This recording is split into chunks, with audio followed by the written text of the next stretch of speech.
senhoras e senhores, meu jovem, minha jovem, meninos e meninas, rapaziada em geral, eu sou o Sal e mais uma live aqui no canal Pitadas do Sal. Hoje conversando aqui com os dois mestres, Lindomar Alves e Wendel Vieira, para analisarmos letras de rock dos anos 80, rock brasileiro dos anos 80, uma década que eu fui adolescente, um jovem adulto, que eu sou muito fã, que eu vivi intensamente, né? Menino morando no Rio de Janeiro, a gente estava conversando aqui offline, como isso foi vantajoso para mim em alguns aspectos, por ter presenciado essas bandas todas que a gente ama, né? Ao vivo, quase todas eu assisti ao vivo, morando no Rio, e a gente teve a ideia de fazer essa live de hoje analisando algumas canções desse período. Por quê? Lindomar agora fez a graduação e o trabalho de graduação dele, ele vai se apresentar aqui, mas eu já estou só para dar as credenciais. Ele fez um trabalho onde ele analisava algumas letras do rock nacional e o Enel também fez o mestrado dele avaliando letras de rock nacional. Eu falei, por que não juntar os dois numa live aqui? E é um assunto que eu gosto bastante e espero que vocês curtam. Hoje não é live, então não adianta me pedir fazer pergunta aqui no chat, porque eu não poderei responder. Eu estou em viagem nesse exato momento a trabalho, então de segunda a quinta-feira eu estarei ausente. Os vídeos todos do canal Pitadas do Sal dessa semana serão gravados. Sejam muito bem-vindos, Lindomar e Wendel. Como é que vocês estão? Começando aqui a apresentar o Lindomar. Quer dizer, eu peço para o Lindomar se apresentar aqui para os ouvintes, os seguidores do canal. Tudo bom, Lindomar? Maravilha, Sal. Tudo bem, tudo tranquilo. Agradeço muito o convite, me sinto honrado com o convite. Conforme você já me apresentou, né? Eu sou Lindomar Alves, sou professor de História desde 2008 e concluí recentemente o mestrado na área de História e estendi o convite a você, né, para participar da minha defesa final da dissertação de mestrado. O que muito me honrou, obrigado. E você tirou da minha boca aqui, ó. E quem se sentiu honrado fui eu com a sua presença. E agradeço agora também o convite, uma satisfação muito grande estar aqui contigo e com o professor Wendel. Seja sempre muito, muito, muito bem-vindo. Obrigado. O Wendel Vieira. O Wendel também já troca ideia com o Wendel já faz algum tempo ali, né, nas redes sociais e tudo. E quando eu vi que os dois tinham esse tema em comum, eu falei, pô, tá aí, ó, vamos conversar, vamos bater um papo, espero que as pessoas gostem. Seja muito bem-vindo, Wendel. Muito obrigado, Sal. Boa tarde, galera. Boa tarde para todo mundo. Professor Lindomar, para todo mundo que acompanha aí o canal Pitadas do Sal. E só uma pequena retificação, na verdade, eu fiz a graduação, né? E o Lindomar que é o professor mestre. Então, se o Hobsbawm tivesse outro nome, ele se chamaria Lindomar Alves, né? Eu troquei aqui, mas não, então tá tudo certo. Tá tudo certo. O fato é que nós três somos grandes admiradores do rock dos anos 80, desse pop rock, rock dos anos 80, e gostamos tanto que nos debruçamos sobre essas obras a ponto de querer saber um pouco mais nas entrelinhas dessa mensagem, né? E uma das coisas que me chama muito a atenção é que havia, claro, o rock and roll ele não precisa ser panfletário ou ter que sempre ter alguma mensagem política, social. Não. O rock ele também pode ser tranquilaço para se divertir, uma letra humorada, escrachada, que isso não tira o mérito do rock and roll, né? A música sempre teve esse cunho, né, de fazer as pessoas se divertirem, dançar e tudo. Mas com o passar dos anos, desde que o rock veio ao mundo, ele serviu de veículo para contestações da juventude, principalmente ali nos anos 60, né? Onde o rock deu voz a uma juventude sedenta de mudanças, né? Tanto na Europa quanto nos Estados Unidos e aqui mesmo no Brasil. O rock, claro, não foi tão intenso como foi no resto do mundo nos anos 60 aqui no Brasil, mas teve, né? Tinha coisa mais romântica, mais ingênua da galera ali da turma da Jovem Guarda e tudo. Depois veio Mutantes, Secos e Molhados, as bandas mais alternativas ali, Casa de Casas da Máquinas. Máquina, Casa de Casa de Máquina, Máquinas. Isso. me enrolei aqui. O Terço, e depois o boom do rock nacional nos anos 80. É verdade. Nos anos E 80 mesmo, sim. Perdão. É só Não, aproveitando o gancho e até completando a minha apresentação, você mencionou aí os anos 60 e o fato de o rock ter sido um veículo, né, de expressão mesmo, da insatisfação, da rebeldia, da contestação. E, em alguma medida, eu exploro isso no meu trabalho de monografia em História, né? Já que sou historiador desde 2011, e o meu título de monografia foi John Lennon e seu tempo, música popular como reflexo do mundo contemporâneo, em que eu analiso a carreira do John, tanto com os Beatles, quanto em sua carreira solo. E um dos aspectos é justamente esse, né, que o rock dos Beatles, e em grande parte se explica a popularidade do rock dos Beatles justamente por ser um ritmo em que a rebeldia parece ser algo inerente, né, capaz de traduzir a insatisfação, a revolta, a mudança de comportamento. E eu estendi essa análise também para a carreira solo do John, na medida em que ele escreveu algumas emblemáticas canções pacifistas, né, como Give Peace a Chance, Imagine, em um contexto em que o mundo vivia uma tensão política, né, com a Guerra Fria, a Guerra do Vietnã. Então, assim, essa relação da música com o seu contexto social, né, o Lindomar está aqui, pode até me ajudar nisso. Existe uma perspectiva dentro da história, né, principalmente historiadores que têm uma linha, né, mais cultural, de analisar obras de arte, a literatura, o cinema, letras de canções, como uma possibilidade de estudar a mentalidade de um determinado período, ou ideias socialmente compartilhadas, como aquilo influenciava, né? E é muito interessante. E, assim, eu nasci em 1990, né? Não acompanhei essa época, mas eu tive, assim, um irmão mais velho, tenho um irmão mais velho, felizmente, e um amigo dele que eram, assim, gostavam muito de Legião Urbana e Engenheiros do Havaí, e eu ali com 6, 7 anos, sabe, comecei a ouvir, me interessar, e é interessante que eles nunca disseram assim, olha, ouvi isso e tal, eles iam ouvindo e eu ia meio que descobrindo, sabe, quando você tem 7, 8 anos e acha que refrão de bolero se chama Ana, e aí você ouve, pô, Faroeste Caboclo com aquela estrutura narrativa e tudo mais, né? Que, pô, uma viagem. E é uma coisa que ficou, assim, até hoje para mim, esse interesse pelo rock. E aí eu tentei trazer isso também para um olhar, depois de adulto, né? Um olhar um pouco mais acadêmico sobre, né? Como isso reflete o contexto social e acaba testemunhando uma época. E você, Lindomar, como era a sua relação com a música dos anos 80, desse pop rock que a gente tanto gosta? Eu sou mais velho um pouquinho do que o professor Wendel, eu sou de 78, mas, assim, no que se tratando desse tema, eu gostaria até de ter nascido antes, sabe? Porque eu presenciei algumas coisas, também fui influenciado pelos meus irmãos mais velhos, né? Eu sou caçula de 6 filhos, eu tenho 5 irmãos mais velhos, até cito isso na minha dissertação, que a influência dos meus irmãos foi grande, né? Eles sempre ouvindo o rock brasileiro, e muitas coisas a gente pegou ali realmente na época que aconteceram, né? Na época que aconteceu. Lembro das Diretas Já, né? Mesmo garoto ali, lembro das bandas, das principais, né? As que tiveram maior repercussão aí na mídia, né? Como os Titãs, os Paralamas, se apresentando na TV, né? Aparecendo com aquelas músicas assim, além com ritmo, né?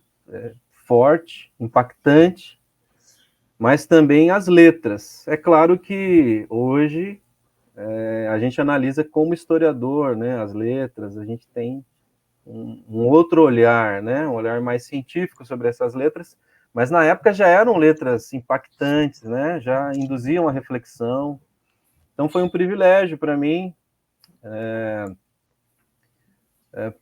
para viver essa época, né?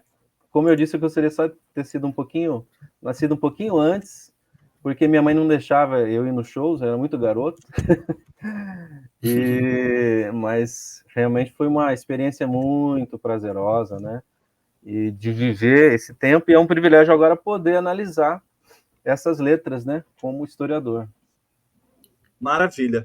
Para isso, né? Para a gente ter, a gente tem uma amostra de alguns sucessos dessa época que vocês separaram, reservaram aqui, e a gente vai comentar então nessa live. E a primeira faixa é Toda a Forma de Poder, dos Engenheiros do Havaí, do primeiro álbum dos Engenheiros do Havaí, o Longe Demais das Capitais, cujo a Alexa começou a tocar Roberto Carlos aqui, eu não sei por que ela começou. Alguma coisa que eu falei, ela disparou o Roberto Carlos que eu estava ouvindo aqui no meu celular. Devia ter começado a tocar Toda a Forma de Poder, né? Toda a Forma de Poder, pois é. Fala para ela, Sal, por favor, que agora a live é sobre o rock dos anos 80. Pois é, ela está tocando um Roberto lá de 68, cara. Mas o Lindomar, como grande historiador que é, sabe que a gente precisa, nos trabalhos, né, estabelecer um recorte temporal, né, Lindomar? Exatamente, recorte temporal. As aulas de metodologia, né? Vai ver que ela quis me dizer que o Humberto se inspirou em Roberto Carlos para fazer Toda a Forma de Poder. Não. Eu acho que não tem nenhuma inspiração. Esse álbum dos Engenheiros do Havaí foi o álbum que me apresentou a banda, né? Além de Toda a Forma de Poder, outros sucessos do disco Segurança, Sopa de Letrinha, tocou bastante no rádio na época. E Toda a Forma de Poder foi trilha sonora da novela Hipertensão. Eu acho que isso deu uma projeção grande aos Engenheiros do Havaí nesse primeiro momento. Quem escolheu Toda a Forma de Poder foi o Lindomar. Não, foi o Wendel. Foi o Wendel. Wendel, por que Toda a Forma de Poder? E o que ela representa para você? Que análise que você faz dessa canção? Que continua atual, né? É verdade. Só uma coisa, Sal, eu achei interessante o que o Lindomar falou sobre letras que induzem a reflexão e, né, a gente é capaz de se dar conta disso mesmo antes, né, de ter cursado um curso acadêmico, né, e tudo. E eu acho assim que é interessante o papel da arte, não apenas como entretenimento, mas também como uma obra capaz de despertar reflexão, né? Eu acho, por exemplo, que pode parecer estranho, mas o que o Renato Russo e o filme Auto da Compadecida, por exemplo, têm em comum é justamente essa característica, que é uma obra que, de repente, une ali um entretenimento em que você se emociona, você se diverte, você ri, e, ao mesmo tempo, ele desperta reflexões sobre uma série de questões sociais e tudo mais, né? E é muito interessante. Já que eu citei o Auto, né? Uma questão que ainda, infelizmente, é atual, a questão do racismo, por exemplo, né? É interessante quando ele... Não sei se vocês acompanharam esse filme, quando a cena em que o João Grilo chega ali diante de Jesus, né? Aí ele se depara com Jesus Cristo negro. Mas Jesus, pretinho desse jeito? E ele se surpreende, né? Porque a gente, possivelmente, no imaginário social, talvez a gente tenha ainda aquela imagem eurocêntrica e tudo mais. E, assim, bem interessante mesmo.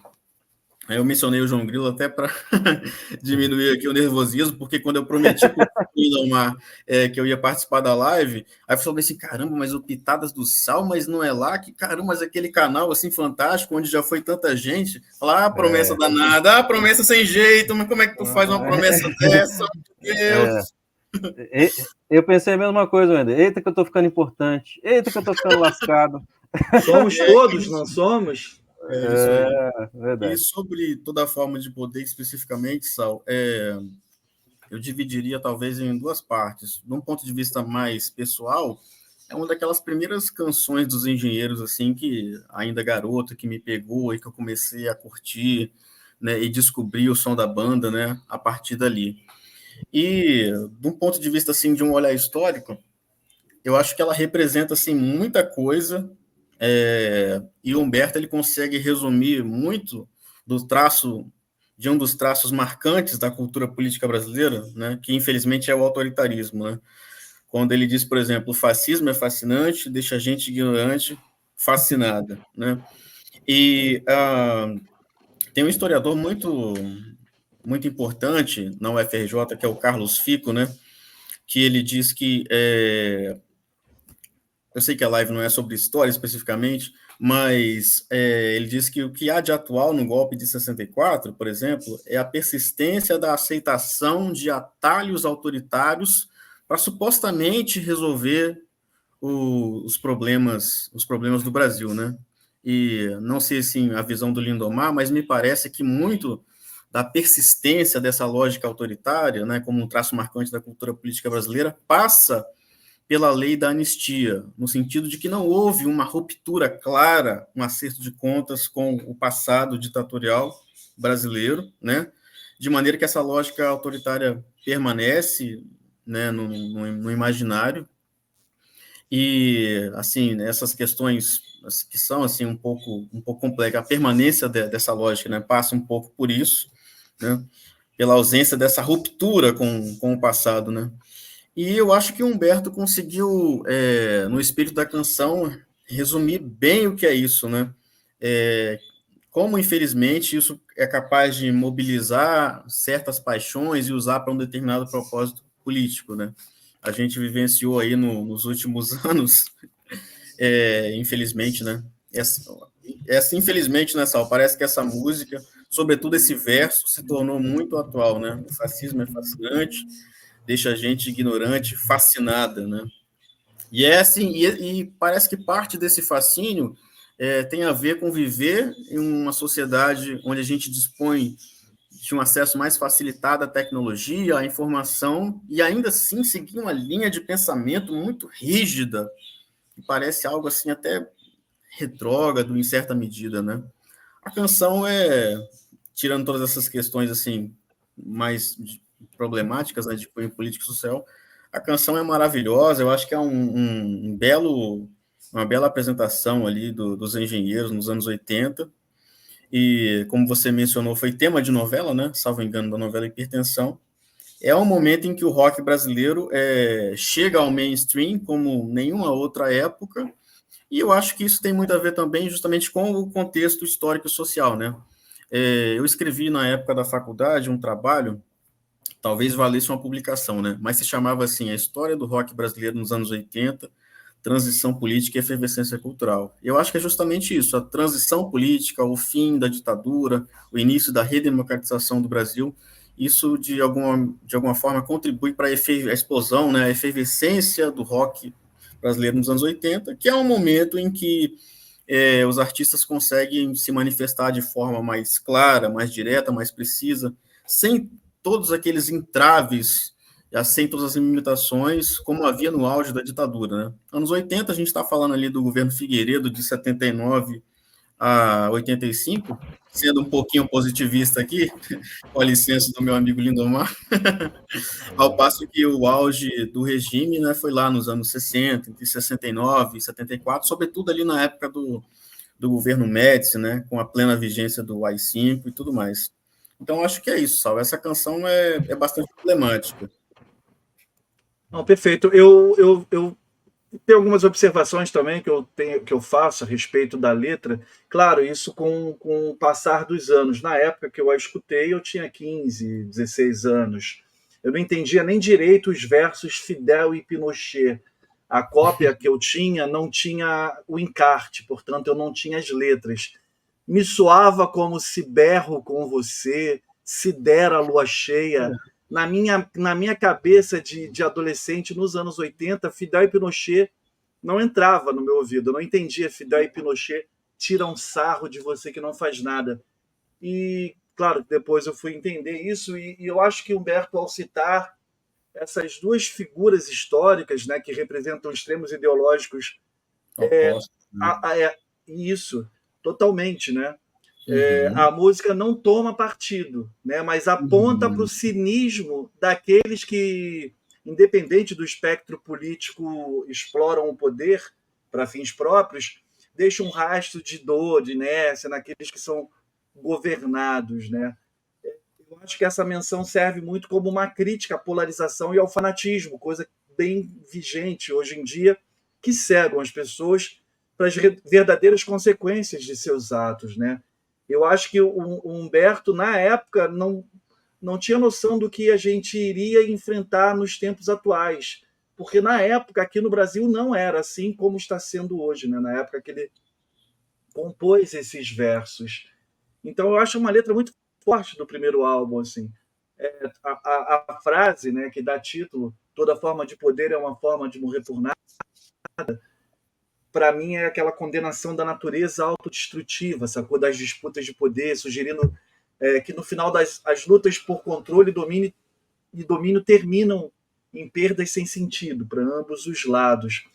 É uma letra que vale muito uma análise. Eu vejo e lamento que a maioria das pessoas que ouvem música brasileira, né, no nosso caso, não prestam atenção no que estão cantando.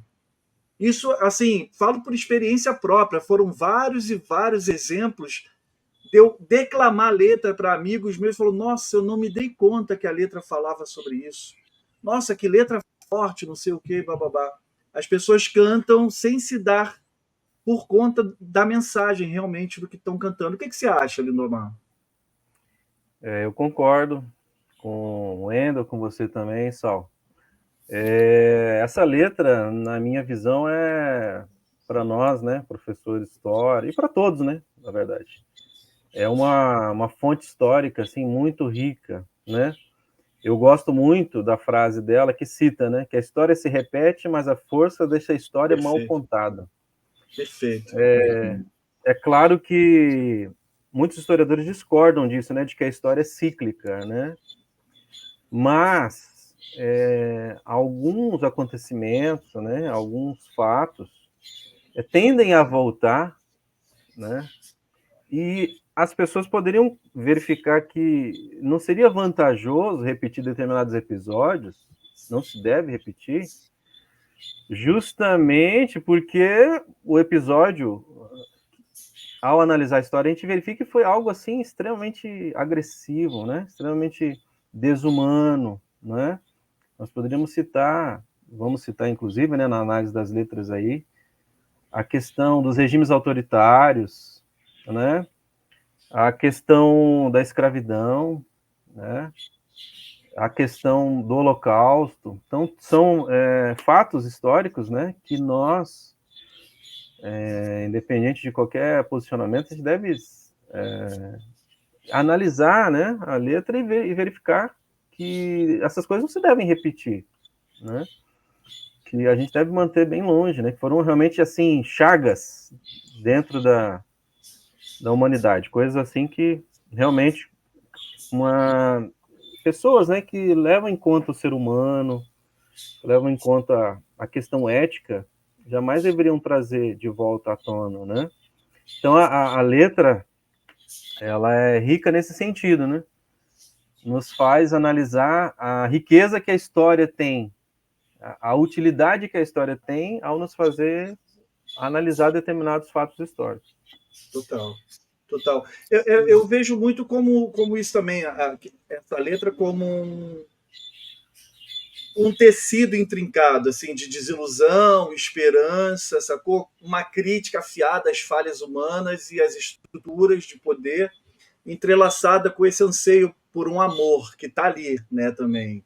Né? Eu acho que a gente pode fazer essa leitura. E é um lembrete que, apesar da escuridão, existe sempre uma possibilidade de luz, né? Mesmo que essa luz seja efêmera ou difícil de alcançar. Nos versos ali que ele fala, se tudo passa, talvez você passe por aqui e me faça esquecer tudo que eu vi, se tudo passa, né? Então tem essa coisa desesperançosa na maior parte da letra, mas ao mesmo tempo tem uma luz no fim do túnel. Espero que não seja um trem na contramão, né? Mas está ali. Mas como uma educação... Perdão, Saulo, como diria o Milor Fernandes, né? Já se começa a ver a escuridão no fim do túnel. Sabe, Saulo, aproveitando o gancho, uma coisa que me parece interessante é que Humberto chegou a dizer assim que logo no primeiro verso ele já passou a ser odiado por todos os lados, né? Sim. Fidel e Pinochet, Mas, assim, eu acho que Humberto mantém a sua coerência no sentido de ser um observador crítico, irônico da realidade, sem se fechar em uma ideologia restritiva. Até porque, se você observar, por exemplo, a Revolta dos Dandes, né, parece haver um mesmo sentido. Ele fala entre gregos e troianos, né, entre O Humberto vários... gosta dessa coisa da dualidade ali. Um estrangeiro, né? Eu acho que isso que você falou, por exemplo, trazendo para os nossos tempos, né? Quando a letra aborda o fascismo, ela não fala apenas da doutrina política, mas do fascínio perigoso que o poder e a autoridade exercem sobre as pessoas. A gente teve esse exemplo agora, né, com o nosso último presidente, que é isso. As pessoas, pronto, eu vou ganhar um monte de dislike agora e várias pessoas abandonando o canal, mas eu não posso deixar de falar, porque assim, é um absurdo uma figura autoritária que sempre posa de autoritária cause um fascismo intenso, imenso, a ponto de elegerem esse cara para presidente, desconsiderando a história recente do que vivemos na ditadura, sabe? Tu vê as pessoas indo para a porta do quartel pedindo intervenção militar. Cara, é uma distopia, sabe? É aquela coisa que a gente lê em livros, vê em filmes distópicos, de futuros distópicos, a gente presenciando ali na realidade. Então, para mim, essa música ela traz essa passagem e alerta para o perigo da indiferença e da passividade diante desses. Como se fala? Diante desses avanços autoritários, isso que eu quero dizer, sabe? Que podem realmente seduzir e alienar as massas, sabe? E é muito complicado. Como eu disse, como eu cheguei a mencionar anteriormente, parece que a lei da anistia foi muito falha e decisiva, né, para a permanência dessa lógica autoritária, para a aceitação, né, totalmente. Autoritária como supostamente, né, um meio para resolver, né, os problemas. Agora, interessante, você falou sobre os dislikes, né? Se a galera que foi para frente do quartel tivesse tido aulas com o Lindomar, talvez eles não iriam, né? Porque não, mas a faculdade é tudo de esquerda, é tudo comunista. A gente é comunista. Porque são assim, contextos históricos muito diferentes, né, Lindomar? Em 64, era o período de Guerra Fria, havia tido a Revolução Cubana em 59, apenas alguns poucos anos antes. Então, havia uma preocupação dos Estados Unidos com a possibilidade de ascensão de um governo com um pensamento mais social, né? Muito embora João Goulart estivesse longe de ser um comunista. Agora, assim, hoje em dia, uma aventura desse tipo não teria, assim, uma aceitação na comunidade internacional, felizmente, né? Então, assim, são contextos diferentes, né? Felizmente. E aquela coisa de instaurar o pânico moral, né? O comunismo nunca foi uma questão no Brasil, ele nunca esteve perto de acontecer, sabe? Mas é aquela coisa que a extrema-direita usa. Mas eu acho do pânico moral. Acho que o verso do Humberto, a história se repete, mas a história se repete, né? Mas como é que é mesmo o verso? A história se repete, mas a força deixa a história mal contada. Muito pois é, há um autor que diz que em 64 havia um terror psicológico que foi habilmente instalado na consciência social do país, né? Salvo engano, é Leôncio Bausbal, o nome do livro é A História Sincera da República, e ele diz que esse terror psicológico foi uma das, entre aspas, justificativas junto à opinião pública, né, para a queda do presidente, né? E parece que esse terror psicológico, né, continua, infelizmente, né, por mais que pareça um delírio, né, existindo para alguns segmentos sociais, né? E aí a história se repete, mas a força deixa a história mal contada, né? E, assim, só um recado para a galera que vai nos assistir. Eu acho que quem segue o canal Pitadas do Sal há muito tempo já entende o meu ponto de vista, né? Sabe do meu posicionamento e tudo. Mas se a galera cair por aqui de paraquedas e tudo e não concordar com a minha opinião ou de algum convidado, não perca seu tempo xingando a gente nos comentários, que a gente simplesmente vai ignorar. Você tem todo o direito de não concordar com a gente. Você só não tem o direito de ser cuzão, de ser mal educado e perder seu tempo escrevendo coisas que a gente vai ignorar. Então, assim, pode deixar de acompanhar o canal, pode deixar de seguir aqui, mas fica uma recomendação para você. Leia mais. Leia mais livros, estude mais um pouco, e aí depois, quem sabe, eu te convido para bater um papo aqui no Pitadas do Sal. Vamos passar para uma outra grande mesmo, banda, né? Tão amada ou mais. Não quero aqui medir, mas eu acho tanto a Legião Urbana quanto os Engenheiros do Havaí tem um séquito de fãs assim fortes, né? Então a gente vai falar agora de Índios, da Legião Urbana, que é do segundo álbum, do álbum intitulado 2, lançado em 1900 e, não quero errar aqui, 86, né? 86. Letra de Renato Russo, uma das últimas a serem preparadas, ali registradas para o álbum, né? E esse, para mim, é o melhor álbum da Legião Urbana. Gosto muito do 2. Muito bom mesmo. Quem gostaria de começar a falar? Sal, essa letra realmente é uma pérola, né? Também gosto muito do álbum, gosto muito da música. E para análise histórica, né, que é a nossa praia aqui, e análise dos anos 80, eu acho muito rica, né? Eu até fiz uma colinha aqui, né, para lembrar os detalhes da letra. Ela trabalha na primeira pessoa, né? Então é como se fosse ali um indígena, né? Alguém dos povos originários falando, o que já é algo muito rico. Você dá voz aos povos originários. Então o Renato, consciente ou inconscientemente, né? Alguns análises dizem que ele não necessariamente estava falando ali de índios, né? De indígenas. Era um desabafo pessoal, mas mesmo assim ela pode ser utilizada dessa forma, né? Para dar voz a esses que têm pouca voz, são os povos originários. Ela pode ter essa leitura, certamente. Pode ter essa leitura. Então ela menciona, né? Quem me dera, logo no início, ao menos uma vez ter de volta todo o ouro que entreguei a quem conseguiu me convencer que era prova de amizade. Se alguém levasse embora até o que eu não tinha. Não há como não lembrar da subtração na época da colonização, né, brasileira, que os povos originários tiveram, né, durante a colonização brasileira.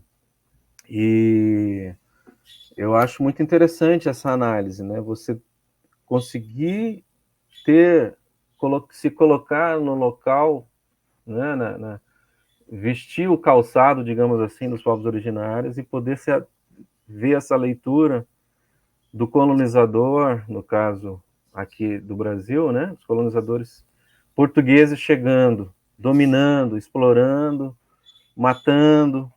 Então, é uma letra bem interessante, que eu costumo utilizar, inclusive em sala de aula, pelo menos de 3 formas. A primeira é justamente essa que eu acabei de citar, a letra escrita em primeira pessoa. Então, o segundo é a contextualização histórica, né? A música é uma ferramenta para se trabalhar a colonização brasileira, analisar detalhes sobre esse período histórico.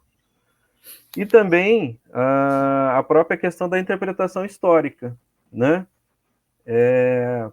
Fazendo com que a gente pare para pensar o que mudou de 1500 para hoje. Será que os povos originários ainda são subtraídos?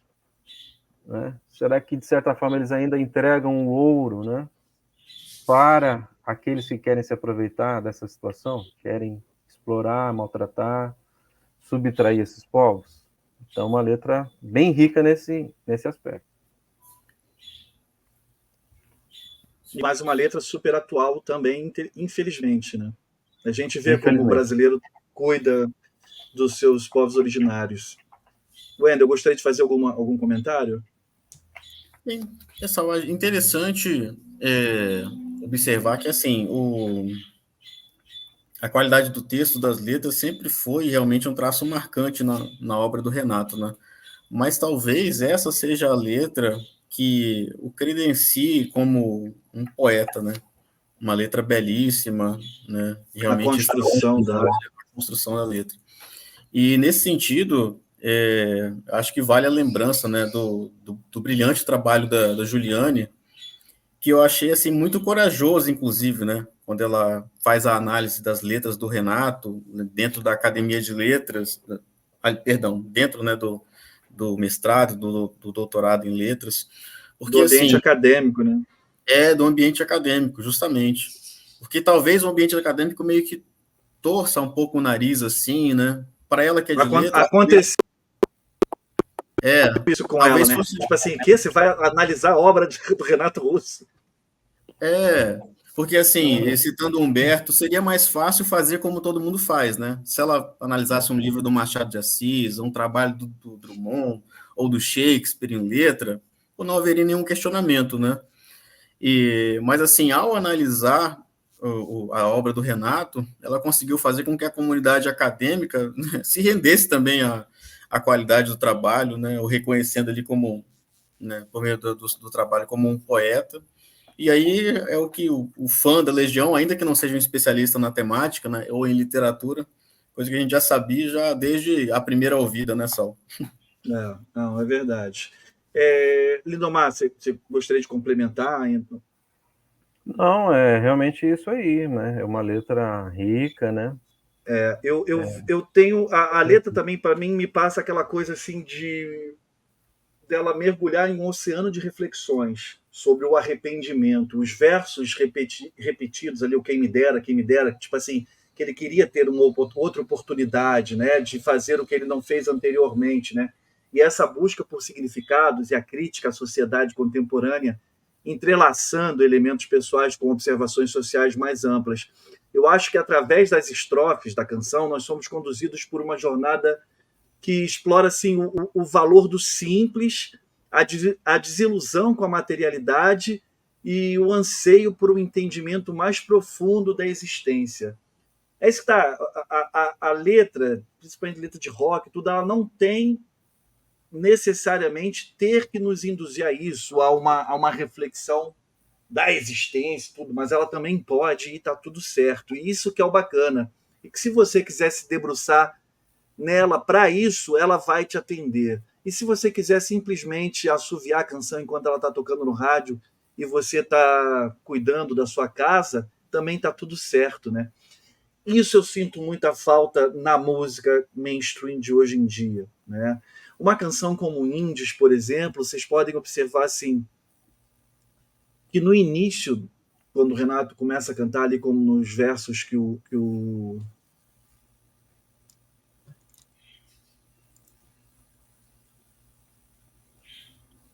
da live, né?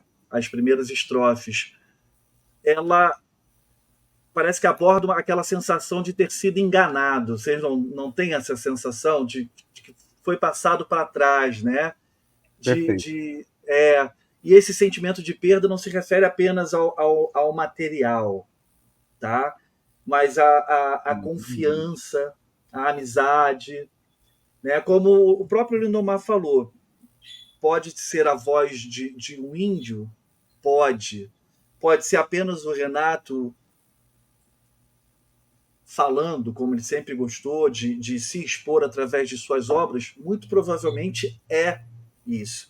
Mas que a gente consegue fazer esses paralelos, né? É verdade. Porque para mim ela passa isso também, o lance da confiança, amizade, sugere um desempenho.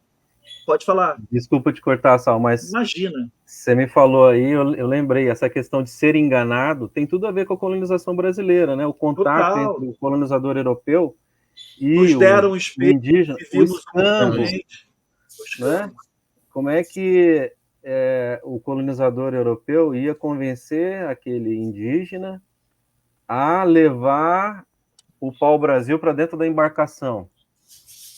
Foi através do escambo, né? Trocando objetos para que, né? Espelhinhos, né? Pentes, coisas ali, né? Simples, para que ele pudesse ser levado a trabalhar compulsoriamente. Então, exatamente isso, a questão de ser enganado, né? Ser ludibriado. Eu gosto muito dos versos. O futuro não é mais como era antigamente. Cara, eu acho isso genial, assim, porque reflete uma desilusão com o progresso e uma nostalgia por um tempo percebido tardiamente, assim, sabe, como autêntico. O microfone Para falhou mim, um esses pouquinho, versos... Saulo. Seu microfone Ouvi está dando agora, tá, dando picotada. Deu uma tá picotada dando uma mesmo. picotada. Deixa eu É, tirar aqui e ver se melhora, peraí. tranquilo. Você falou uma coisa interessante, Sal, sobre essa coisa assim da letra e carregar assim uma observação da realidade, mas ao mesmo tempo ter algo pessoal. E quando você diz aí que ele parece falar de uma certa perda, de uma certa desilusão, o Renato, até mantendo uma certa coerência, o Renato já deixou pistas sobre esse mesmo sentimento em outras canções, né? Lá em O Reggae, por exemplo, né, quando ele fala assim que nada era como eu imaginava, talvez num contexto social mais amplo. Nem as pessoas que eu tanto amava, é uma desilusão de um caráter mais próximo, de repente, mais afetivo, né? Ou então procurando descobrir a verdade no meio das mentiras da cidade, né? Parece que esses versos dialogam com essa desilusão que, de certa maneira, está...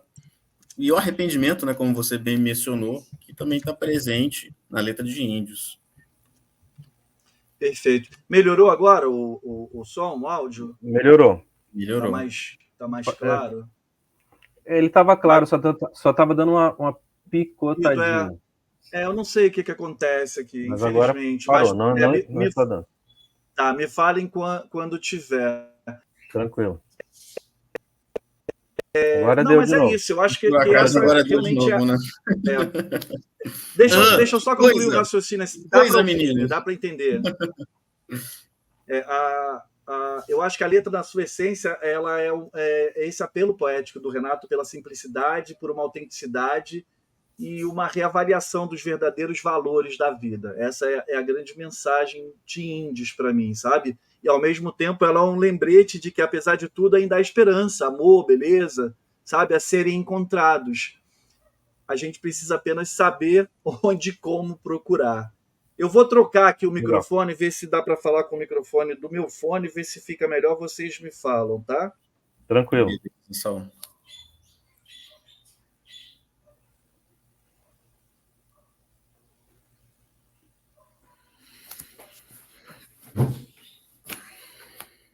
Vamos lá. Estão me ouvindo? Sim. Sim. Raspando, ruim? Como é que está o áudio agora? Deu uma picotadinha de leve. Cara, eu acho que é a conexão, não é, acho que não é nem microfone. O microfone fez o mesmo problema. Internet? Eu acho que Pode ser. Mas vamos lá, vamos seguir adiante. Eu vou falar menos Vambora. agora e vocês falam mais. A próxima música do terceiro álbum dos Paralamas do Sucesso, para muitos o melhor álbum dos Paralamas do Sucesso, Alagados, né? Que o álbum Selvagem dos Paralamas do Sucesso, como eu falei, o terceiro de estúdio, ele vem depois do Passo do Lui, que foi um grande estouro, né, de vendas, tocou quase tudo no rádio, e o Paralamas sai do seu... Eu detesto essa frase. Sai do seu lugar de conforto. Eu adoro meu lugar de conforto. Não me manda sair do meu lugar de conforto que eu fico puto. Mas o Paralamas sai e faz um outro tipo de som, de proposta. Ele vai na contramão do que eu acho que a gravadora e o próprio público esperava deles, né? Eles trazem muito mais elementos da música brasileira, da música caribenha, temáticas mais sociais e tudo, com uma novidade, que é uma parceria com Gilberto Gil, maravilhosa, né?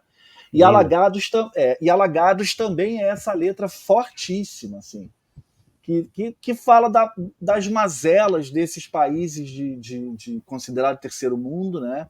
Das mazelas do Brasil, que são similares, principalmente nas camadas mais pobres, né? Eu adoro Alagados desde que eu ouvi pela primeira vez. O que vocês me dizem de Alagados? Eu também, Sal.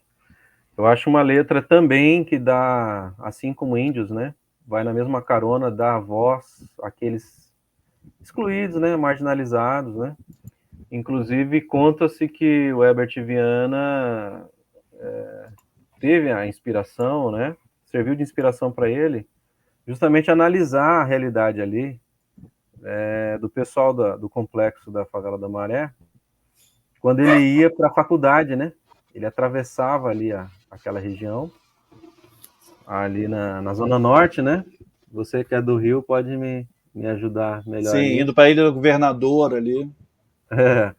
E ele analisou justamente as condições de vida daquelas pessoas, né? Condições miseráveis, e ele se inspirou para fazer. Então, na minha visão, é uma música também riquíssima, porque analisa isso, mostra para a sociedade brasileira como um todo que existem pessoas que não vivem só em shopping center, né? No luxo, no conforto. Existem pessoas que, conforme a letra diz, né?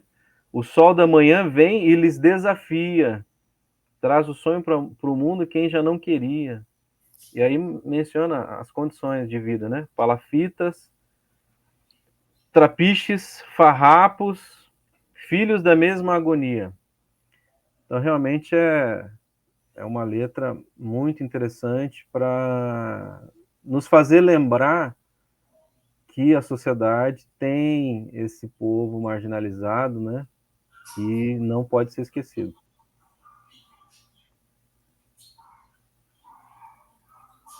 Tá sem áudio, Sal.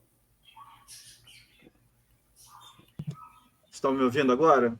Agora sim. Agora sim. E isso que você falou é muito importante, Lindomar, que é um povo que não pode ser esquecido, é uma camada da sociedade extremamente prejudicada e que realmente não pode ser esquecida, e que quando começa a ganhar uma pequena ascensão, quando começa a melhorar de vida e tudo, como incomoda, né? Muito. Como incomoda. Realmente. A ponto do ministro da Economia do governo passado falar que as empregadas estavam indo muito para a Disney, né? Que história é essa, né? Não pode, só eles podem ir para a Disney, né? Só eles que podem andar de avião, só eles que podem frequentar os aeroportos. É complicado isso. Isso me dá uma raiva. Wenderson, eu gostaria de ilustrar com alguma coisa, querido? Eu acho que vocês falaram tudo, Sal. Agora, você que é do Rio, né? Talvez possa falar com mais propriedade que a gente, mas parece interessante também a contradição que o Herbert aponta quando ele diz aquela coisa dos braços abertos, que parece ser uma alusão ao Cristo, né? Mas na realidade ali, no dia a dia, os punhos cerrados, né? Parece haver uma contradição no sentido do Rio ser uma cidade tão atrativa turisticamente para pessoas de outros lugares do Brasil e do mundo, né? Mas que talvez pela ausência de políticas públicas a vários níveis, talvez não seja tão atrativo para um grande segmento, né, da sua própria população. O Rio é uma cidade de muitos contrastes, como o Brasil. Mas eu sempre costumo descrever o Rio como um 3x4 do Brasil, sabe?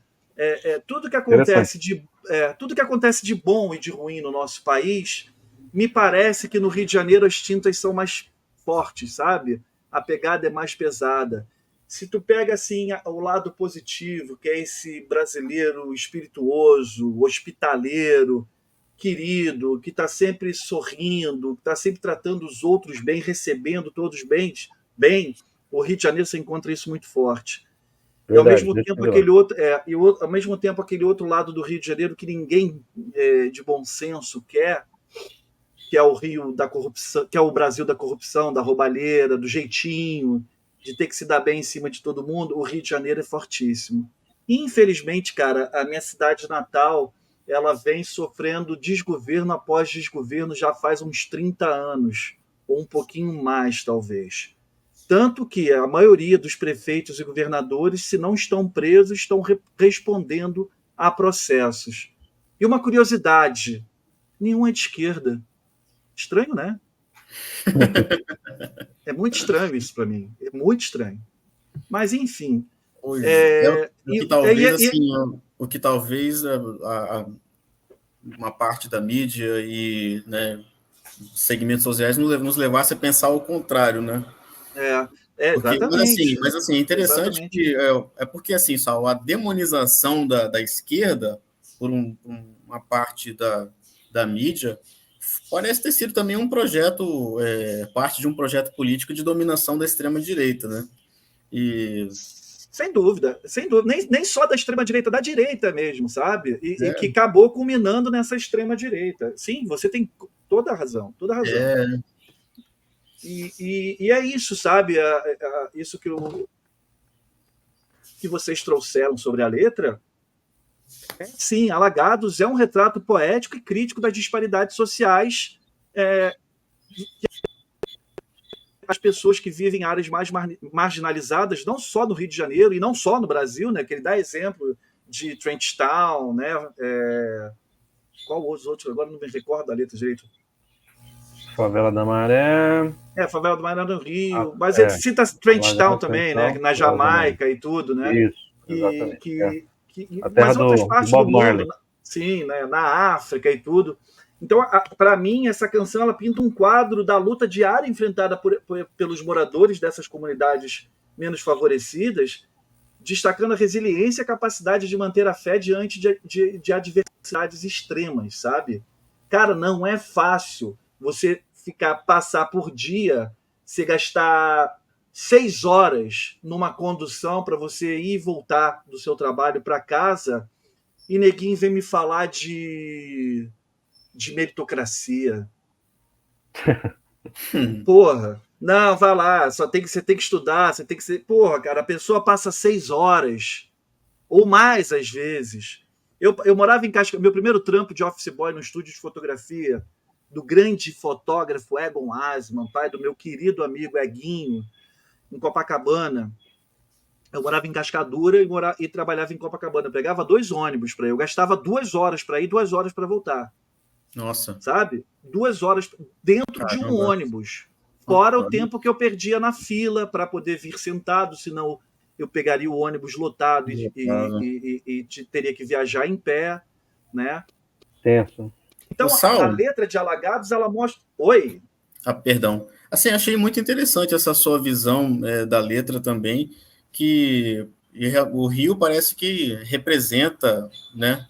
O Rio representa o Brasil, né? Achei bem interessante. Eu acho. Eu também achei interessante essa comparação. A fotografia 3x4 do Brasil. Do Brasil. E o que você disse, Sal, sobre essa sua crítica muito bem pontuada sobre a meritocracia, assim, fugindo um pouquinho do assunto, talvez, mas acho que me ocorreu falar, através da sua exposição, tem uma frase que circula muito na internet, e eu que estudei e ainda estudo um pouco para concurso, na volta e meia você se depara com essa frase, e eu sou um crítico dela, né? E muita gente assim, pô, aplaude e tal.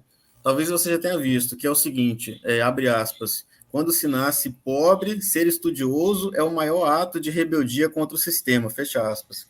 E eu sou um crítico dessa frase, e apesar de ser o que eles chamam, ter sido, né, o que eles chamam de concurseiro, eu discordo muito dessa ideia de meritocracia, e sou crítico dessa frase especificamente, porque, assim, ainda que o indivíduo estude e melhore a sua condição social e etc., ele não está questionando o sistema continua sendo injusto, sendo desigual, com concentração de renda e tudo mais.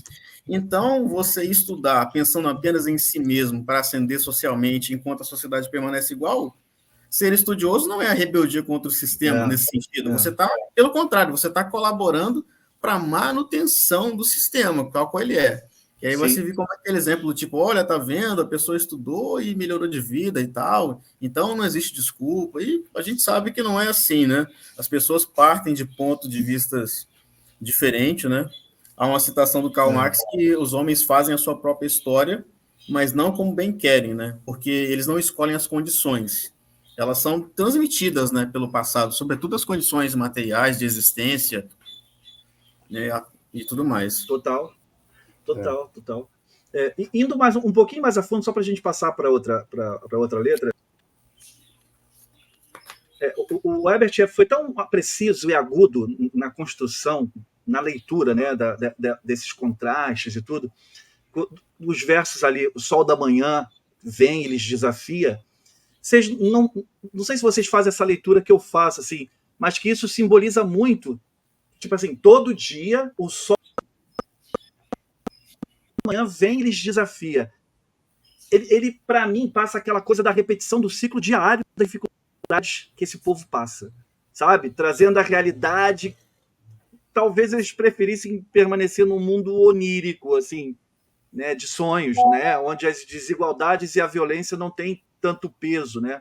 Aí, logo em seguida, ele traz as figuras ali, acho que foi o Wendell, lembrou, palafitas, trapiches, farrapos, que, para mim, traz essas, tipo, é uma metáfora da precariedade, da fragilidade das vidas daqueles que habitam as margens da sociedade. Cara, eu não consigo. Isso tocava no rádio, tá? O que me dá um puta de um orgulho. Que assim, eu sei que não fez a cabeça da maioria das pessoas que a ouviram, mas fez a nossa, pelo menos, entendeu? E como eu sinto falta de mensagens como essa nas músicas atuais. Canções com teor reflexivo, né, Sal? Você não consegue mais ouvir uma música dessa no rádio. Essa ideia de abordar a questão de pessoas mais marginalizadas, no sentido, né, de condições sociais e tudo, parece haver um diálogo com aquele verso do Humberto, em que ele consegue resumir muita coisa, né, do Chuva de Containers, que é: falta pão, o pão nosso de cada dia, sobra pão o pão que o diabo amassou. E é isso, sabe? Alagados, para a gente encerrar, para mim, ela denuncia essas mazelas sociais, mas celebra a capacidade humana de encontrar beleza e força no ato de continuar a viver, apesar de tudo. Agora, isso é muito do brasileiro. Isso é muito do brasileiro, né? O brasileiro está na merda, não tem onde cair morto e está rindo, está brincando, está rindo de si mesmo. O bom brasileiro.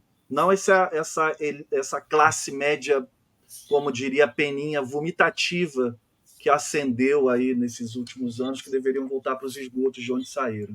Desculpa, sou eu que estou falando, não é nem o Wendell, nem o Lindomar. Sou eu que estou falando. Isso não representa a visão deles de mundo, não, tá? Mas como o canal é meu, eu me sinto no direito de, às vezes, fazer essas interferências. Né? Imagina, fica tranquilo.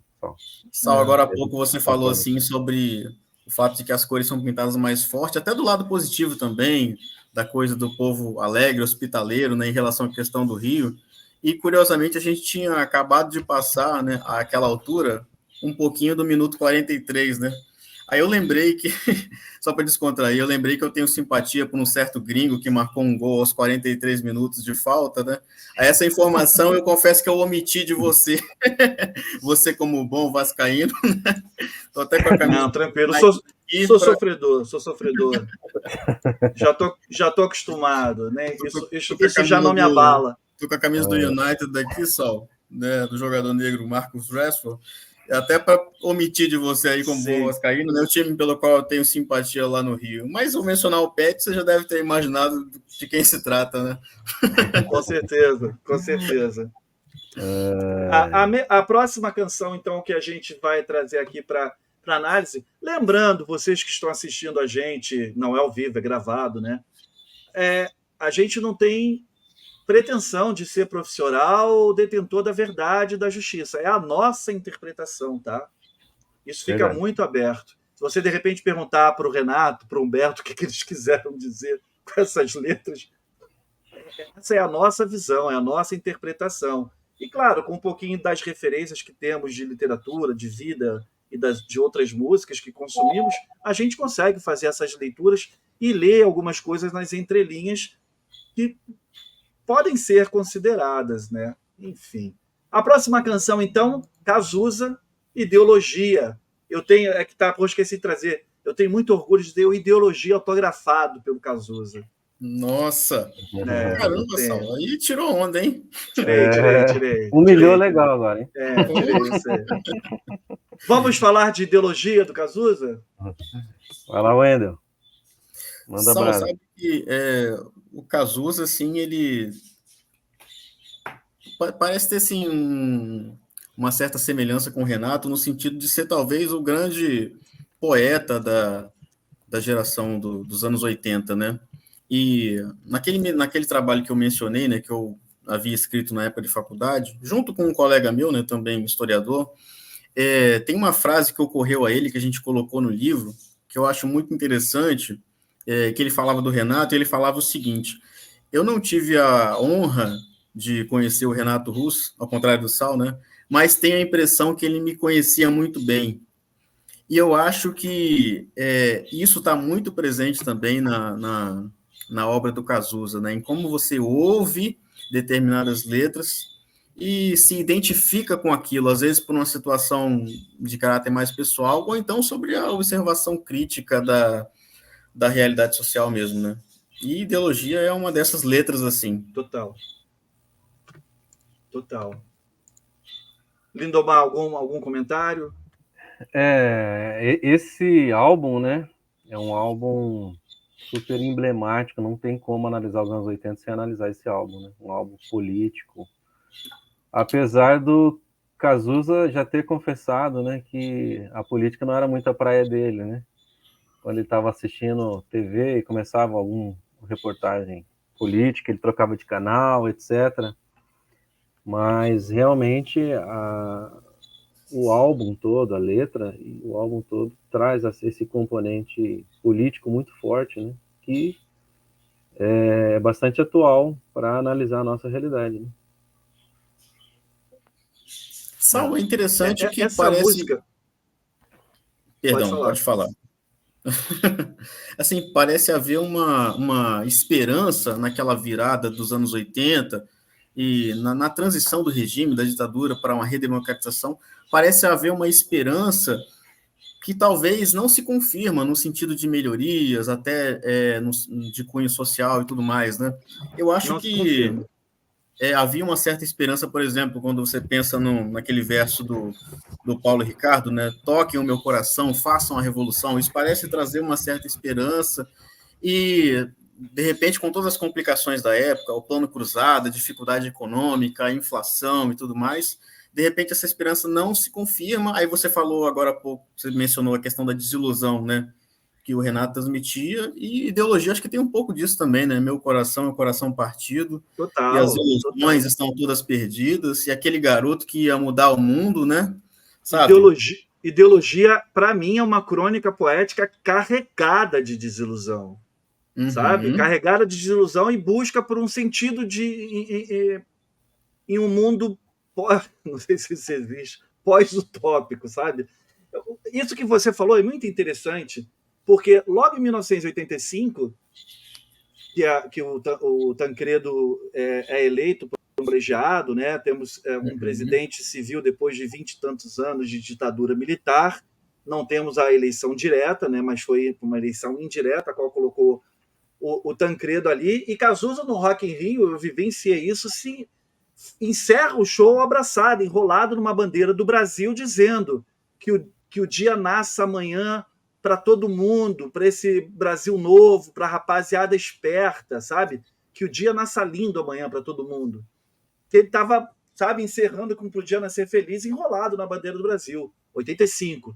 3 anos depois, ele cuspiu na bandeira do Brasil no show no Canecão, já completamente desiludido, porque essa expectativa da redemocratização recente ali já não começou a se cumprir desde o início, né?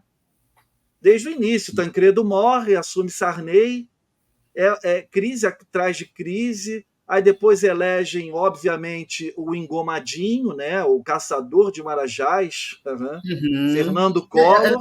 Desculpa te interromper, Sal, mas eu acho tão perturbador como a gente tem, assim, no imaginário social, essa ideia tão fantasiosa de que vai haver um salvador da pátria, né? O caçador de Marajás. Eu não sei se isso ocorre no mundo, mas o brasileiro sempre espera isso, né? O mito, o caçador de Marajás. Parece que é uma forma da gente se eximir da própria responsabilidade de nós, enquanto sociedade, pensar as questões do Brasil. Não, vou deixar para um salvador. Que vai isso é cultural, né, Lindomar? É cultural, inclusive isso na história tem nome, né? É o sebastianismo, né? É o salvador da pátria, né? O messianismo, aquele que, segundo o pensamento geral, vai vir alguém para nos salvar. Perdão interromper, Lindomar. Eu acho que isso também parece mais uma herança dos anos de ditadura militar, no sentido de que é um período em que não há a população brasileira não se habituou com a experiência da democracia, de discutir, de trocar ideias, de debater, né, questões. Tanto que até hoje é uma dificuldade essa experimentação de debate, troca de ideias, né? Parece mais um diálogo de surdo, cada um defende uma opinião cegamente, não há uma troca de fato, né? É tão desalentador, né? Quando começa a analisar essas coisas e comparar com a vida real. Mas, enfim, a ideologia do Cazuza é realmente isso, né? É esse poderoso manifesto poético do Cazuza sobre a perda e a busca por princípios, por significados, em uma época de incertezas, né? Ele estava, para quem não sabe, ele tinha acabado de receber o diagnóstico de que era portador do vírus HIV, né? O que iria ser responsável pelo seu passamento, né? Pelo seu desencarne em 1990. E ideologia é essa canção, né? Que articula o desespero e a desilusão de quem se vê desamparado, sabe? Diante dessa complexidade aqui que a gente está trazendo, de um mundo contemporâneo que as pessoas realmente não sabem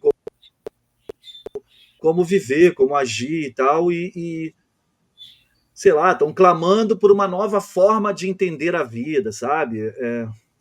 Sei lá, cara, e é um caos, né? Uma desorientação na era que a gente está vivendo, e ao mesmo tempo tem esse cinismo das pessoas e tudo.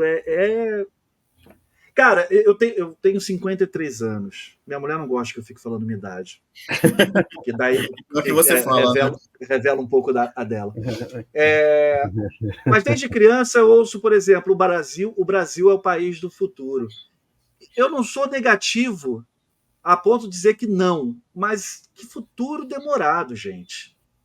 Se filho eu tivesse, meus filhos não iriam ver esse Brasil. Meus netos não viriam esse Brasil do futuro que a gente tanto sonha. Então, assim, é desalentador, né, cara? É desalentador. Por isso, iremos passar já para a próxima faixa. Oi?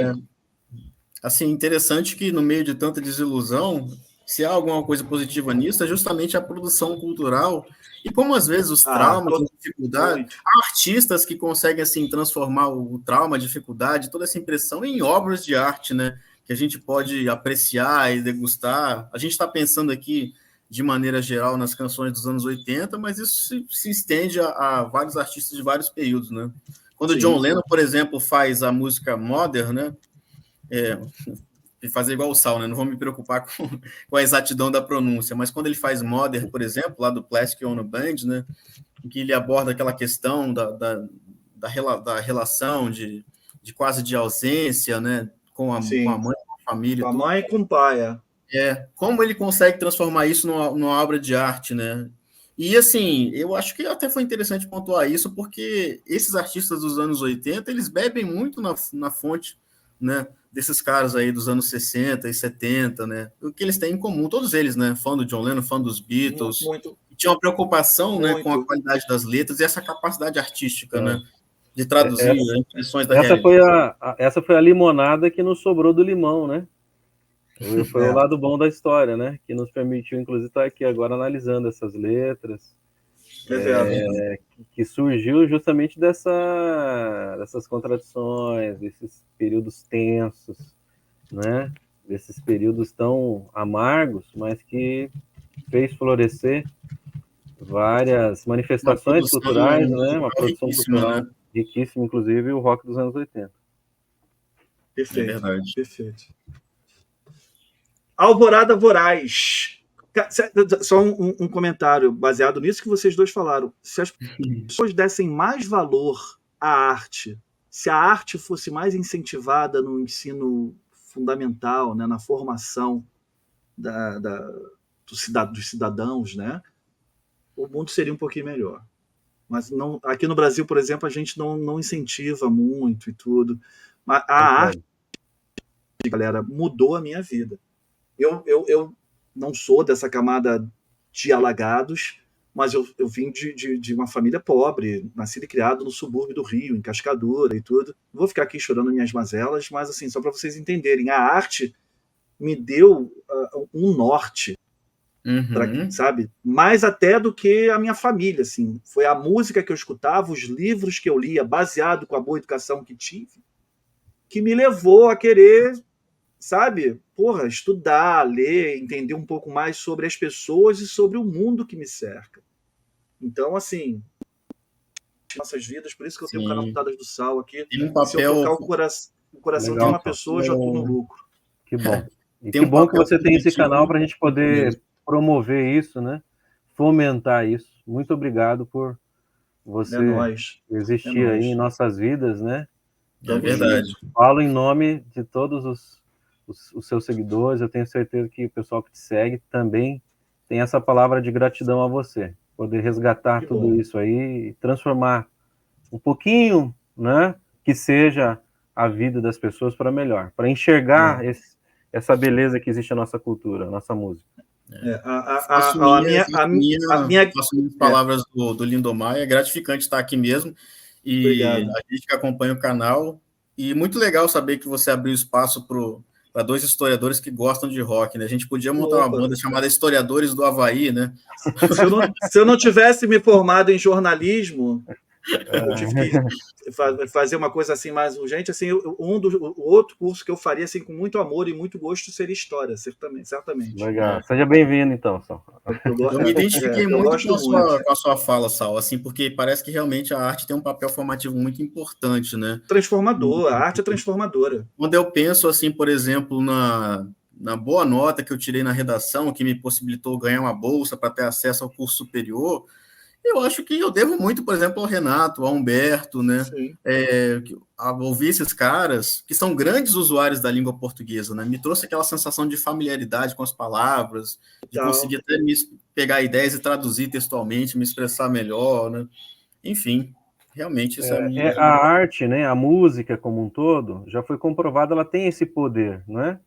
Quando um professor se posiciona diante da sala de aula e começa ali só a falar de teoria, de que os portugueses chegaram aqui em 1500 e encontraram os povos originários, os indígenas, é uma coisa.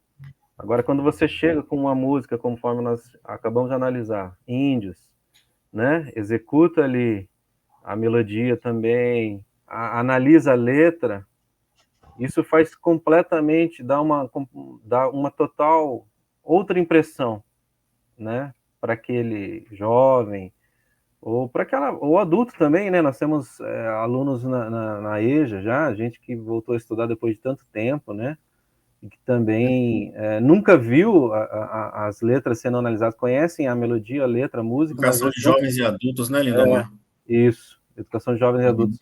Mas não por esse prisma, né?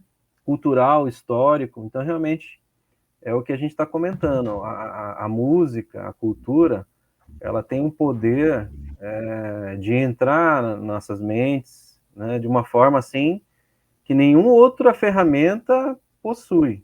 Exato. Né? A música tem esse poder. Tem esse poder. Olha só, eu queria combinar uma coisa com vocês e já de antemão já pedir desculpas. Falar sobre música, eu falo em todas as lives que todo mundo sabe, é sempre maravilhoso, é sempre para mim um prazer. Para não deixar de fazer as lives, que são o carro-chefe aqui do canal, né? O que as pessoas chegam no canal para assistir, são as lives. A gente está fazendo essa aqui gravada, eu vou gravar de segunda Beatles e vou gravar lá também o que seria a live de quarta-feira, não vai ser porque vai ser gravada. A gente está com 1h10 já de papo, ainda faltam 5, a gente vai fazer Alvorada Voraz, ainda vão faltar 5 músicas. Vamos combinar de fazer em 2 partes, porque daí a gente não faz correndo, porque eu tenho tempo para fazer. A gente faz essa primeira parte com essas 5, que eu estou adorando o papo até agora. Vamos deixar combinado assim? Ótimo. Depois as outras 5 da lista que eu vou anunciar aqui. Tipo assim, galera, não perca a segunda parte com as letras tais. Eu vou ler aqui. E a gente encerra então com a Alvorada Voraz. Vocês concordam? Vai ser uma honra. Beleza. Como diria o Zagallo, você vai ter que nos engolir. Não, vamos embora então. E eu gosto daquela sensação assim, para a galera ficar com gostinho de quero mais. Né? A gente faz 5 hoje e as 5. Tomara, né? Eu achei que a gente ia fazer em torno de 1 hora ali, mas a gente gosta de falar, né? Que bom que a gente gosta de falar e debater. E o canal tem esse viés, assim, de ser essa coisa de bate-papo, sabe, descontraído e tudo, onde a gente Dois possa se sentir... professores, um jornalista, dá nisso. Né? Acabou, né? Não tem jeito. Falação. Então, maravilha. Ó. Alvorada Voraz, para encerrar esse programa, né? Não vou chamar de live, que não é live, esse programa de hoje. E daí, na próxima semana, a gente traz as outras 5 canções da lista de 10 que nós formamos. Alvorada Voraz, música... Na próxima semana, as outras 5. Uma referência que... Outra referência que o Sal não curte muito, né? 5. Não tem problema. Alvorada Voraz, do segundo disco do RPM, o segundo álbum do RPM, o Ao Vivo, Rádio Pirata ao Vivo. Né? Alvorada Voraz é uma das 2 canções inéditas que o RPM lançou nesse álbum, além de 2 covers, né? Um dos Secos e Molhados, que foi... esqueci o nome, Flores Astrais, e London, London, do Caetano Veloso.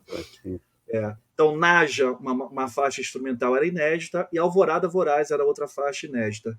Álbum lançado em 1987, certo? Rádio Pirata ao Vivo? 86, né? Rádio Pirata ao Vivo. Pode ser. A memória me falha um pouco aqui.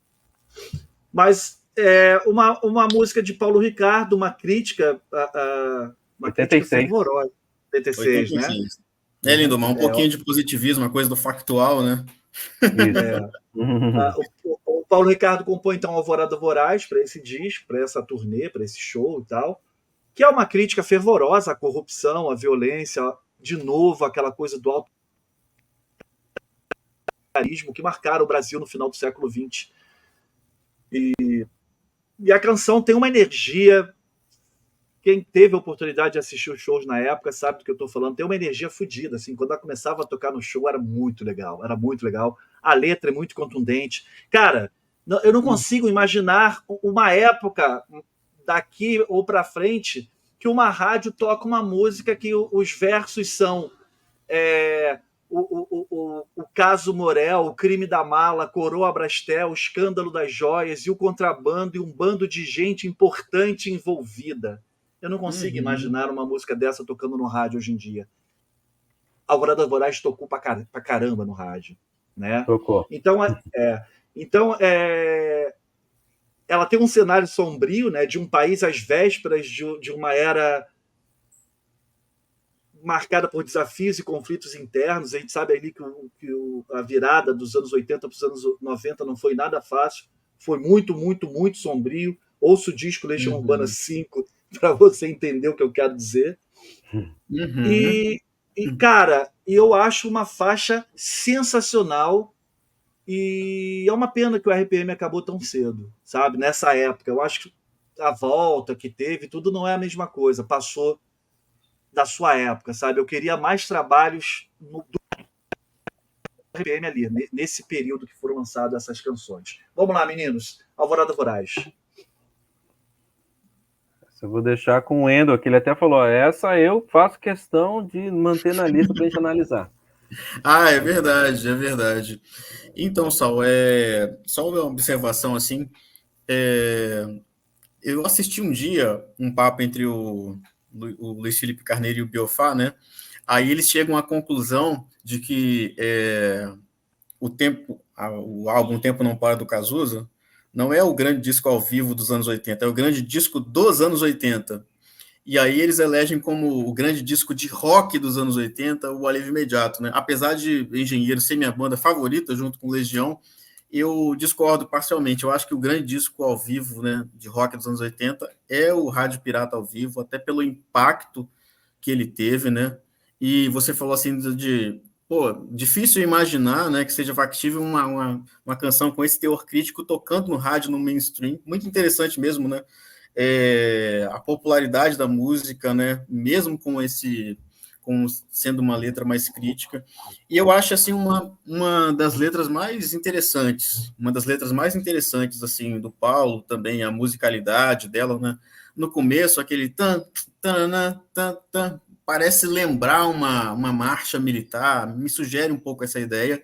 E quando ele já começa assim dizendo na virada do século, né? assim, historicamente, às vezes a gente associa virada de século a momentos de transformações, ou de mudanças, ou de fatos, assim, emblemáticos. De turbulência. Sempre que eu ouço esse virada do século, Uhum. para mim, ela não simboliza uma mudança na data do calendário, mas uma transição por um período de intensa turbulência e incerteza. É Uhum. engraçado isso, né? Pois é, me passa assim essa mesma sensação. E aí assim, ela tem versos assim muito interessantes, né? Eu acho que ela combina a exposição de algumas coisas de forma mais clara, né? Como o que você mencionou anteriormente, né? O caso Morel, o crime da mala, Coroa Baspela, o escândalo das joias, que se atualizou, né? Paulo Ricardo pode continuar Depois cantando. ele fez outros versos para substituir esses É, crimes, né? Mas tudo para a então, assim, galera ele sacar, atualizou assim, os versos naquele MTV ao vivo, e agora mas essa frase específica, o escândalo da joia, se atualizou recentemente, né? recentemente, mas vale dizer que tudo são referências diretas a escândalos de corrupção É, envolvendo figuras políticas e, a, notórias no é, Brasil. e aí, Sal, além de assim referências mais explícitas, tem algumas também um pouco mais nas entrelinhas, um pouco mais de uma outra forma de dizer, né? Mas que são muito interessantes, né? Por exemplo, um verso que me chama muita atenção é quando ele diz assim: fardas e força forjam as armações, né? E aí, assim, quem usa farda é militar, né? Então, Crítica fardas. ao militarismo. Parece. E assim, fardas forjam as armações, parece ser uma alusão ao golpe de 64, né? E aí ele continua a letra, né? Um corte exposto em seu rosto, amor, e eu nesse mundo assim, vendo esse filme passar, assistindo ao fim, vendo o meu tempo passar. E esses versos me parecem traduzir uma sensação de impotência diante do Total. cenário, diante de, sabe, assim, aquela coisa de não poder fazer Total. nada, que foi uma sensação comum ali durante o período do auge da repressão, né? Você está vendo aquele filme, né? O que Como se parece ser um filme de terror, né? como A se não, porta em meu coração, né? E tal, é, a violência e tudo mais. E como se o assim, narrador da história fosse o mero espectador da deterioração, que palavra difícil que eu fui escolher para falar, Essa é difícil. deterioração ao seu redor. Ele está vendo o mundo desabando, né? Cantando ali nesse mundo assim, vendo esse filme passar, assistindo ao fim, vendo o meu tempo passar. E incapaz de fazer alguma coisa, de mas Fazer influenciar o algo mundo. para poder melhorar. diz muito sobre o que foi assim aquele período, né, da ditadura, né? Essa sensação de impotência, de realmente incapaz de se fazer muita coisa, né? E aí, assim, é uma letra muito interessante. E só aproveitando o gancho, Sal, eu queria mostrar uma coisa rapidinho. Só um instantinho, eu já volto. Só um segundinho só. Só um momentinho. Tranquilo. Lindomar, você gostaria de fazer algum comentário a respeito dessa faixa? Essa faixa eu sou muito fã. Não foi à toa que foi o disco mais vendido, né, do rock nacional. Não é isso? Vendeu muito, vendeu muito. Vendeu pra E caramba. imaginar, né, cara, que louco que uma faixa como essa, com uma letra complicada como essa, foi sucesso, né? Foi Complicada. hit, tocava direto no rádio, né? Ousada, né? Ousada, Ousada. total. Uhum. E eu achei interessante a análise que você fez também, pegando uma carona aí, né? O tempo passa, né? Na virada do século, ou seja, não há como você fazer nada diante da passagem do tempo, né? Porém, olha-se essa passagem do tempo não com esperança, mas conforme nós citamos aqui, como algo sombrio que vai vir, né? E com medo, né? Se a gente remete àqueles versos que ele fala ali, como é que é?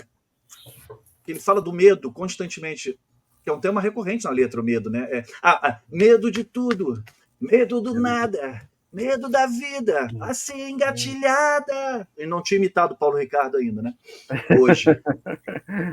Então, assim, o medo é um tema recorrente na letra, né?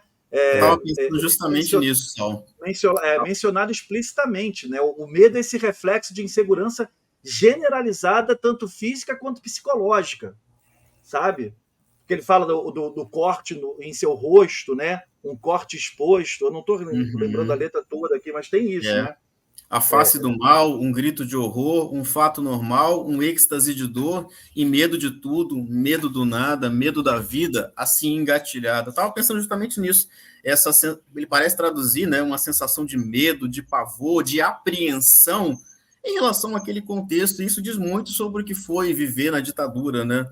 Tem até uma passagem do Renato Russo, numa entrevista para o Jô Soares, junto com a Legião, em que ele diz, né, que, pô, ele sendo um cara sempre tão inteligente, falando tão bem, questionador, e a mãe dele dizia, mas Júnior, né, mas olha, cuidado, porque, tipo assim, pode haver alguém na sala, né, que é da repressão, que é um agente infiltrado, esse pavor, né, e eu falava também da questão de impotência, né, que está muito presente naquele verso, né, e eu nesse mundo assim, vendo esse filme passar, assistindo ao fim, né, que parece transmitir realmente essa sensação de potência. Eu queria aproveitar o ensejo para mostrar isso aqui, Sal. Ó. Moacir Scliar. Moacir Scliar, né? Que é assim um dos meus escritores favoritos, né? Que eu descobri na época da escola e tal. E esses dias eu soube que também é o escritor preferido do Luiz Felipe Carneiro, né? Uma coisa muito legal. E é autor de livros como O Exército de um Homem Só, né? Que influenciou Humberto. E assim, um daqueles autores que é responsável por me fazer gostar de ler. Mas aproveitando o ensejo, essa imagem aqui, Sal, para quem não sabe, esse livro acabou sendo alvo de um plágio, né? O Scliar é autor de dezenas de obras, foi traduzido para diversos idiomas, né? E o autor do livro Life of Pi, que deu origem ao filme As Aventuras de Pi, se inspira nesse livro que havia sido traduzido para o inglês, né? Esse livro, ele fala sobre um jovem alemão que está fugindo da Alemanha nazista, vem para o Brasil, daí o capitão, ele afunda o navio de propósito para tentar ganhar um seguro, né? E dentro desse mesmo navio havia animais de um circo, e aí de uma das jaulas que fica boiando com o afundado navio, pula um jaguar para dentro do barquinho, né, que é onde o garoto, o Max, né, que é o personagem principal, de Max e os Felinos, consegue se salvar. E o Moacir Scliar, que é o autor desse livro, ele diz que essa imagem emblemática de Max diante do jaguar é uma metáfora, né? É como os intelectuais, as pessoas se sentiam diante da ditadura militar. Vale ressaltar que esse livro foi escrito, né, e originalmente publicado ainda durante a ditadura, e eu acho muito interessante essa metáfora que tem a ver com essa ideia de potência que a gente falou. Porque, tipo assim, o menino está diante do jaguar, ou seja, ele está diante de um poder absoluto e racional, né? No meio do mar, não tem para onde fugir, e mais, a qualquer momento, esse poder absoluto e irracional pode usar da violência contra ele. Né? É muito interessante, Sal. O Scliar, que é filho de imigrantes judeus, né? E aí, médico, né? Médico, né? Médico, ele é médico, né? Médico, né? Médico e escritor. Assim, um grande escritor, vale muito a pena os livros dele. E, assim, interessante, né? Porque ele é filho de imigrantes judeus, o personagem Max, de vou Max botar na mira aqui, vou botar no radar aqui para ler. Boa. Legal. Já anotei aqui também. Tá fugindo da Alemanha nazista, que também era um poder absoluto e racional, né? Aquele regime totalitário. E, ao mesmo tempo, ele faz uma alusão ao que ocorria aqui no Brasil. Então, assim, muito interessante. Sal, antes da gente finalizar, também quero dar a dica de um livro aqui, por favor. Por favor. Um livro dos vários, né, que me auxiliou na escrita da minha dissertação. O tema da minha dissertação foi o rock brasileiro dos anos 80 e a possibilidade do uso das suas letras para o ensino de história na educação básica. Eu vou indicar um, que é esse aqui, O que é Rock, do Paulo Chacon. Deixa eu posicionar aqui. Editora Brasiliense. É um livro curto, mas muito rico. Um livro bem interessante e muito agradável de ler. Também encontra a versão na internet. Legal eles botarem uma banda desconhecida para ilustrar a capa do livro, né? Nunca ouvi falar desse tal de Beatles. Quem sabe um dia faça sucesso, né? Pois é. Deixa eu mostrar aqui onde está os Beatles. Olha lá, para quem não viu, os Beatles. Um tal de Beatles. Sensacional. Você nem gosta, camisa, né, Sal? Na camisa do Sal também. Você nunca usou, né? Não igual eu, gosto. Nunca ouvi falar de Engenheiros do Havaí também. Quem sabe essa banda um dia faça Pode sucesso. crer. Na próxima live, eu indico outros livros também, sobre o rock nacional. Sensacional. E faremos mais 5 canções aqui que vocês escolheram. Mas maravilha, meninos. Eu adorei o papo. Tomara que vocês tenham curtido tanto quanto eu. Para a gente só encerrar ali no Alvorada. Isso aí eu concordo demais ali com Cortou um pouquinho agora, Sal, o seu microfone. Desculpa, meu microfone tá uma bosta, preciso comprar um microfone novo. Eu estava falando da Alvorada Voraz, que eu concordo demais ali com a leitura do Ender, do Lindomar também. E é isso, né? Ela fica como esse grito aí contra a apatia e um chamado à consciência em face dos abusos de poder e de corrupção, né? E que é uma coisa endêmica no nosso país, né? A corrupção veio com as caravelas de Cabral para cá e nunca foram extirpadas. Mas, enfim, a luta continua, né? Pela justiça, pela integridade. Vamos torcer aí pra gente... Afinal de contas, a gente não veio até aqui para desistir agora, né, Sal? Não viemos mesmo. E é isso, sabe? Até aqui para desistir agora. É isso aí. Não viemos. Outro dia teve um show do Humberto Gessinger aqui em Vitória. Peguei a referência, peguei. Show, aí, tipo assim, Sal, eu moro aqui na cidade de Cariacica, que é na Grande Vitória, do lado da capital, né? Aí você tá lá no show e, de repente, quando ele fala assim, eu não vim até Vitória, eu não vim até o Espírito Santo para desistir agora, você fala, pô, sabe, você tem um... Pode crer. É legal, é muito legal. Olha só, eu quero agradecer a vocês que estão assistindo aí a gravação desse papo, que eu achei incrível, com os meus amigos Wendel, e a próxima live que nós... Talvez seja live, talvez seja gravada, não decidimos ainda, eu vou ver a data e depois combino com eles, mas vai ter sim segunda parte, onde traremos Homem Primata dos Titãs, Até Quando Esperar da Plebe Rude, Inútil do Ultraje, Um Trem para as Estrelas do Cazuza e Somos Quem Podemos Ser dos Engenheiros do Havaí. Se vocês gostarem, a gente pode fazer depois uma terceira parte, quem sabe? E se as pessoas gostarem, é importante deixar o like, pessoal. Isso. Porque assim, deixa seu like, enquanto não chegar a 100 mil likes, o Sal não vai chamar o Luiz Felipe Carneiro. Quem é que já se inscreveu no canal? Ô, gente, se inscreve, ajuda, né? É isso. Obrigado, Lindomar, meu querido, seus recadinhos paroquiais. Sal, eu que agradeço o seu convite, me senti muito honrado. Primeiramente, quando você, no último dia 25 de fevereiro, né, apareceu lá para assistir a minha defesa da dissertação. Aquele ali foi um ambiente muito formal, acadêmico, né? Então, naquele momento, eu estava meio engessado ali, nervoso com a apresentação. Normal. Não pude te agradecer como eu gostaria, então faço agora esse agradecimento público, né? Te mandei o recadinho no Instagram e deu certo, você apareceu lá e realmente me senti muito honrado e me senti mais honrado ainda em participar nessa live aqui agora, né? Nessa gravação, na verdade. Falando um pouquinho sobre essas músicas, vai ser um prazer fazer uma segunda parte, né?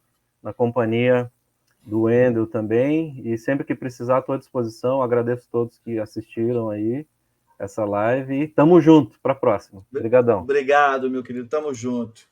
Wendel, meu garoto, seus recadinhos paroquiais.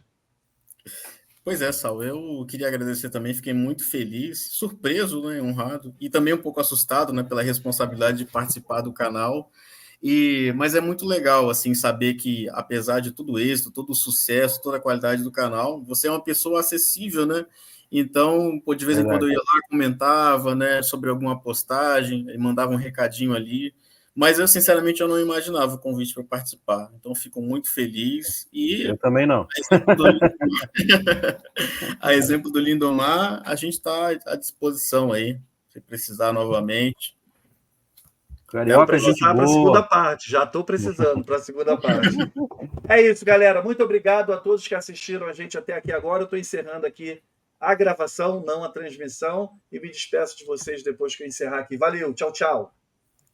Valeu.